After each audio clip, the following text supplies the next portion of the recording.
Everyone. How are you? How are you? I'm just seeing if this is working, and it seems like it is working on Instagram. I'm Hank Philippi Ryan. Hi, Jen. Oh, I'm so glad you're here.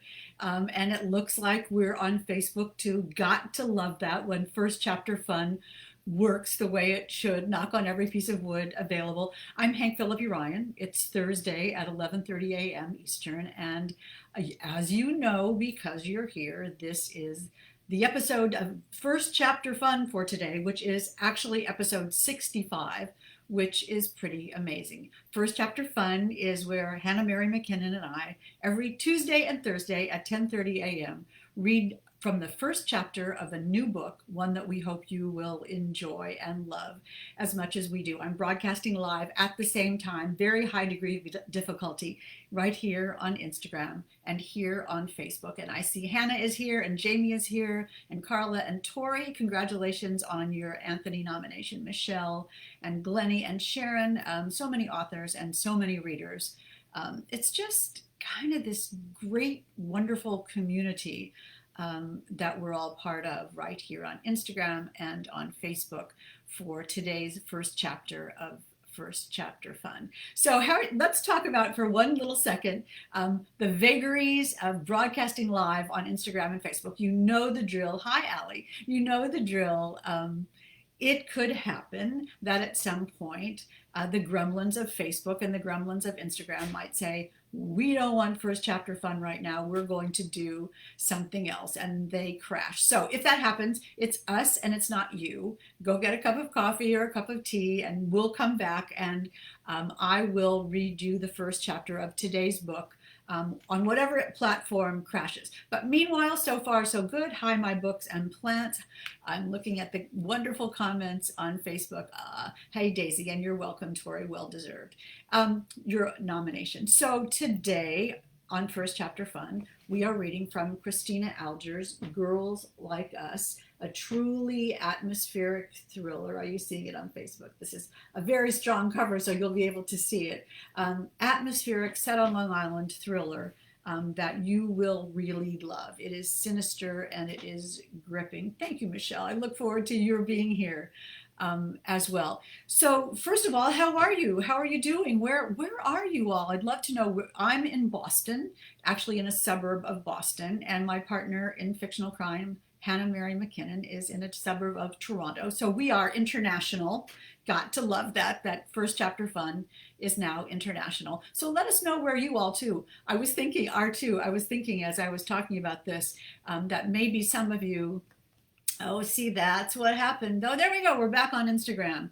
This is just to keep us on our toes. Yes, Pugs and Pages, you're in Toronto. Good. I was thinking that, hey, Erin in Florida, and Erin Mitchell, you know Erin Mitchell. She is fantastic and a wonderful friend to readers and writers. And Susan and Beth, hey, from Hot, Hot, Kansas, says Beth, and Sharon in the suburbs of Chicago, where I was born. Anyway, I was thinking that wouldn't it be funny if some of you were right next door to each other and you're sitting in your offices or sitting in your living rooms watching First Chapter Fun, not knowing that the person next door is watching it as well. I know maybe that's actually a good plot for a novel. Maybe somebody could use that. Susan says she's in Neenah, Wisconsin, and Emily in Harrisburg, Pennsylvania, and Allie one city over from Hannah.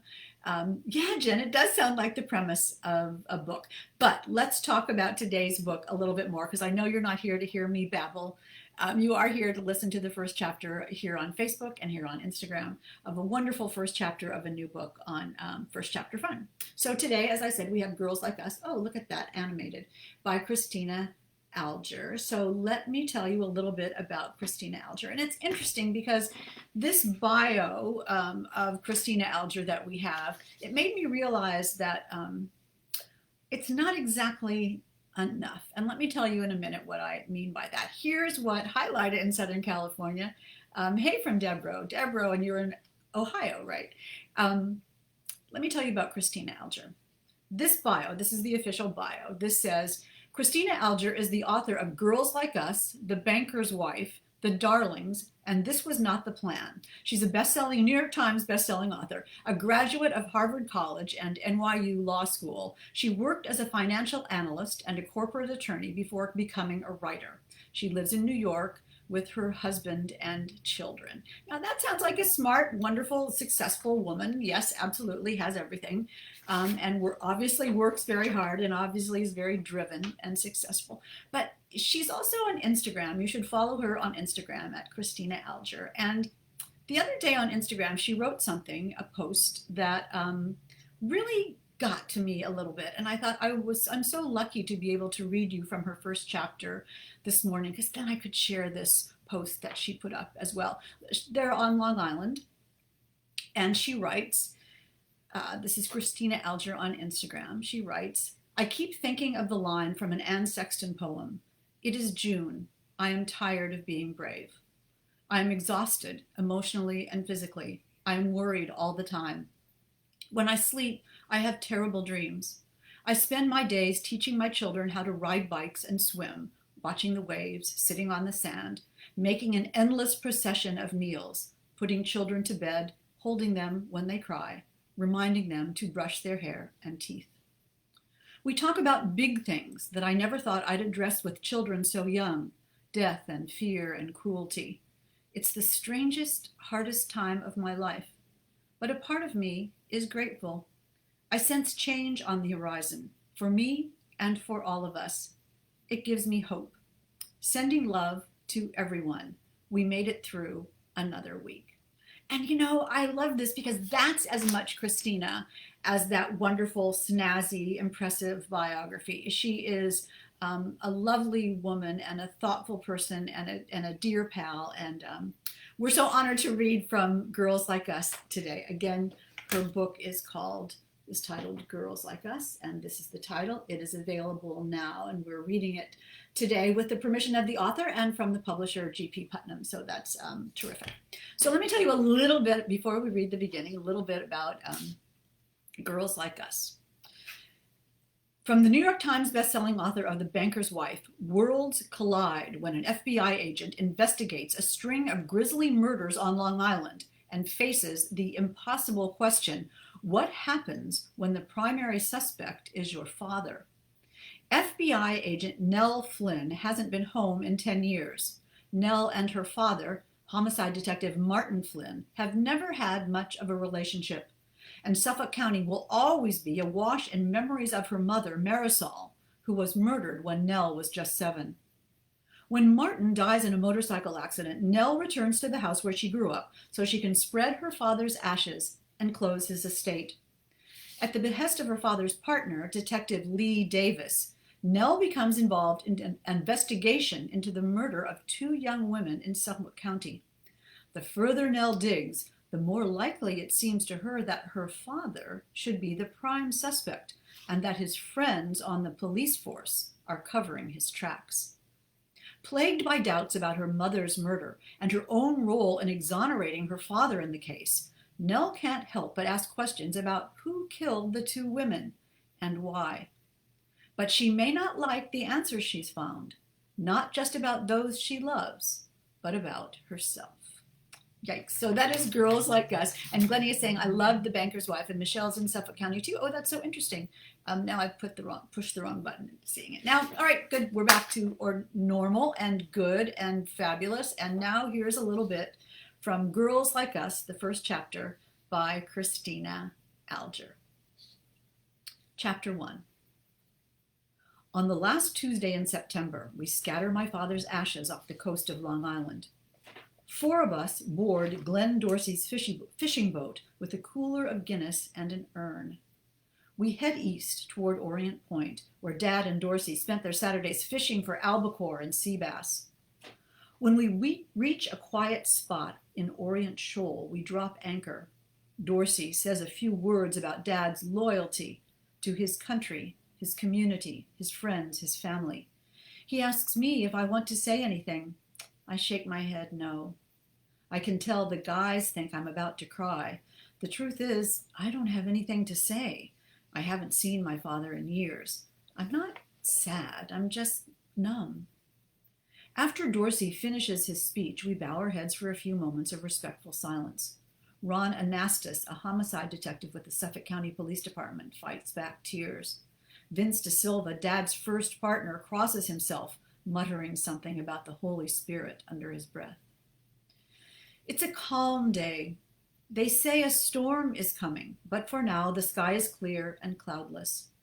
Dorsey holds the silence for a minute longer than necessary. He claps his hands in front of him and his lips move as in prayer. The guys start to get antsy. Vince clears his throat and Ron shifts from one foot to the other. It's time to get on with it. Dorsey looks up, hands me the urn. I open it. The men look up as my father's ashes blow away across the wind. The burial is, I believe, what my father would have wanted. Short and sweet, no standing on ceremony. He is out on the water, the only place he ever seemed at peace. Dad always fidgeted like a schoolboy during Mass. We always sat in the back so we could duck out before communion.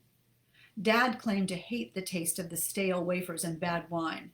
Even then, I knew he was lying. He just didn't want to confess. After it's over, Dorsey hands us each a Guinness, and we toast to the too short life of Martin Daniel Flynn. Dad had just turned 52 when he skidded off the Montauk Highway while riding one of his motorcycles. It was just after 2 a.m. I imagine he'd been drinking heavily, though no one dared say as much. No sense in pointing fingers now. According to Dorsey, Dad's tires were worn, the road was wet, the fog clouded his visibility. End of story. Dorsey and Dad went way back.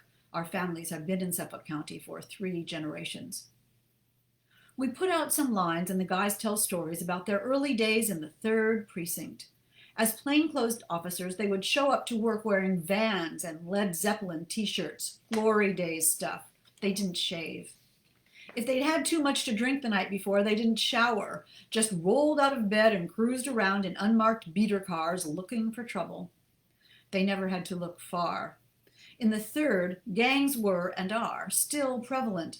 Violent crime is high. Drugs are everywhere. For all the wealth in Suffolk County, nearly half the 3rd Precinct lives just above the poverty line. Dad used to say that there was no better training ground for a cop than the 3rd Precinct, which was why, when you looked at the top brass of the Suffolk County Police Department, so many of them came up from out of there. Dorsey remarks that Dad was the toughest cop in the 3rd and the best teacher a young patrolman could ask for. The guys nod in assent. Maybe that's true. Dad had an unshakable, almost evangelical sense of right and wrong, but there were contradictions. He loathed smoking and drugs, but felt comfortable pickling his liver in scotch. He routinely busted gamblers, but hosted a monthly poker game that drew district attorneys and a few well-known judges from around the island. The criminals he despised most were abusers of women and children, but I once saw him strike my mother so hard across the face that a red outline of his hand was imprinted on her skin. Dad had his own code. I learned early not to second-guess it, at least not out loud. Dad's was a rough sort of justice. He taught lessons you wouldn't soon forget. Eventually, the sun dips low on the horizon. The sky turns an electric, plum-toned blue. Dorsey decides it's time to head home. By the time we pull into the marina in Hampton Bays, night has fallen.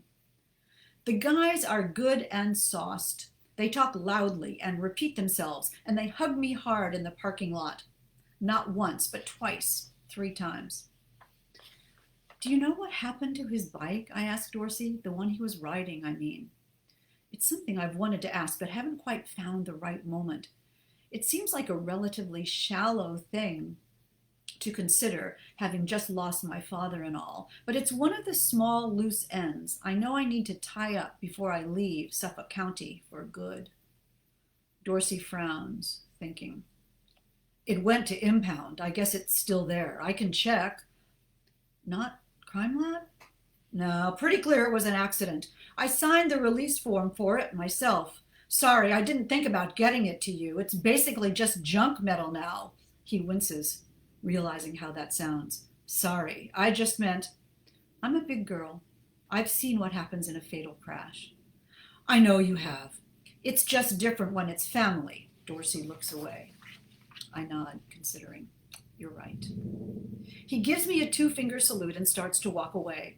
I rev the engine and he turns back, giving me one final sad smile. Hey, hun? Yeah? I love you. I love you too, I say, my voice husky. It's been a long time since I said those words to anyone. I came here a little over a week ago after the news about Dad. I have no return date in mind. As of now, I have no job to go back to.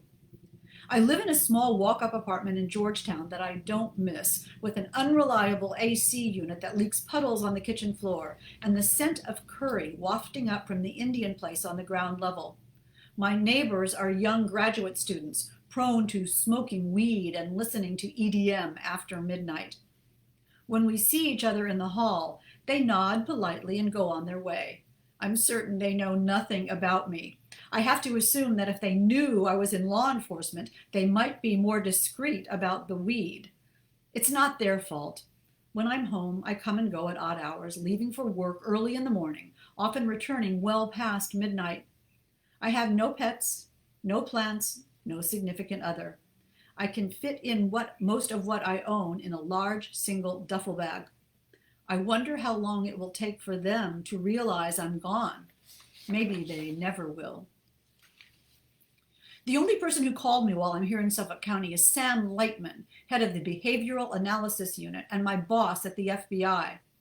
Last month, I shot and killed someone in the line of duty. His name was Anton Resnick.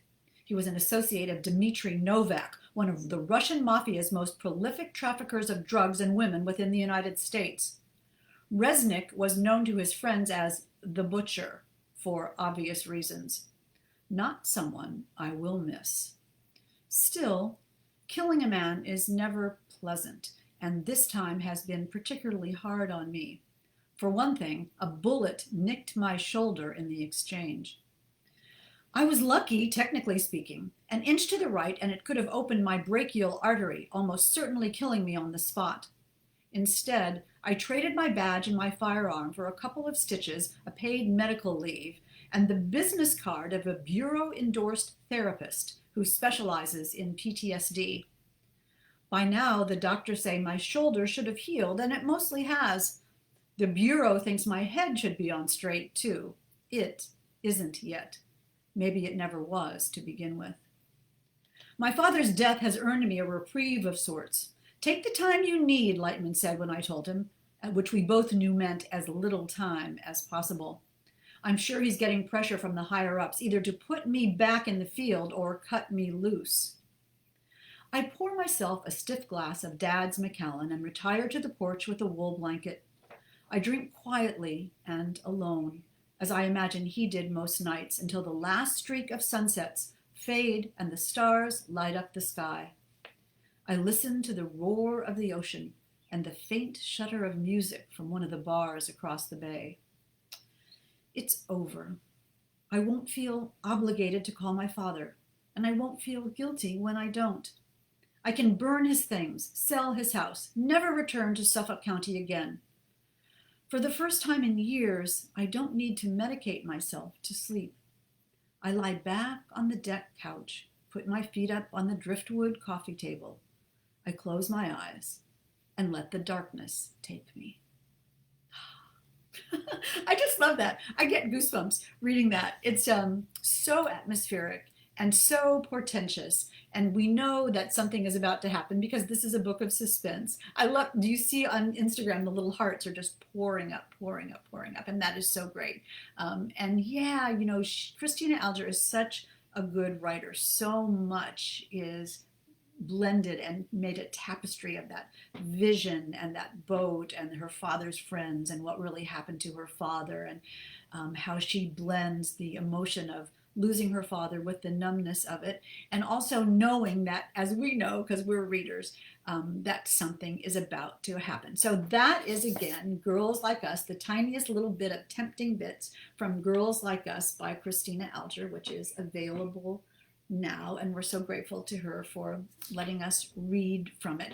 You know that this will be posted on videos on IGTV here on Instagram, and on our videos on First Chapter Fun on Facebook. You can look up and find them all. This is episode 65, so there are 65 videos that will be there by the end of today, and you can dip into them all and find a fabulous new book. We archive them because we know you couldn't possibly watch 65 episoves, or have you? I mean, maybe some of you have. Maybe Carla has. Maybe, who knows, Glennie, and maybe Dottie, Allie. Yeah, maybe you have. So you can also pick your favorite and listen to it again. Perhaps that's our own Hannah Mary McKinnon's Sister Dear, which has made the Canadian bestseller list for the 3rd week in a row. Hooray. So we are cheering our Hannah Mary McKinnon on with her wonderful Sister Dear. Congratulations. So thank you to Cristina Alger. Thank you for Girls Like Us. Thank you all for being here. And we have so many more wonderful books to read to you. Coming up next week on Tuesday, because we're here Tuesdays and Thursdays, the days that begin with T. Oh, you know what? Before I show you, we have some new features, and I want you to go look at them. Every Monday, we'll do a fun fact about the book. You saw the fun facts for Cristina Alger's books that it used to be called the Snowbirds, instead of Girls Like Us. And as we said in our fun fact on Monday, she actually preferred snowbirds. So we'll see. And that's why there are birds on the cover. Stuff you don't know, inside scoop that you can only get here at First Chapter Fun.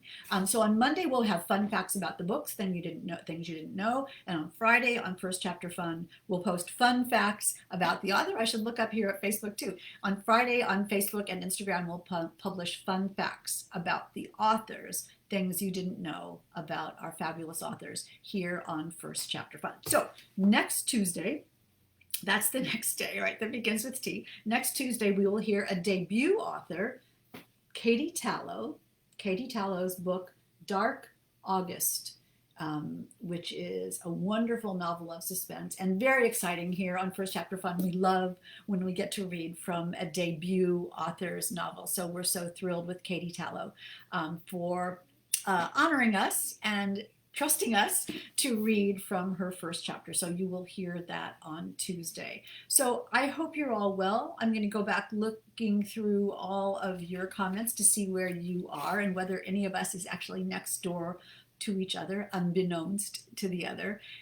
If so, we can wave at the window and say hi in real life. But we know that we'll see each other here coming up next Tuesday. So thank you so much for being here today. I hope you're managing. I hope you loved Cristina Alger's Girls Like Us. She is driving today on the road from someplace to someplace, and she's going to stop in and answer all of your questions. So here she is on Instagram. I see her now. Yay, Cristina. I hope you are not driving, but that you have pulled over to the side of the road and are safe. So safe travels to you all, no matter how small a sphere of your travel is during these trying times.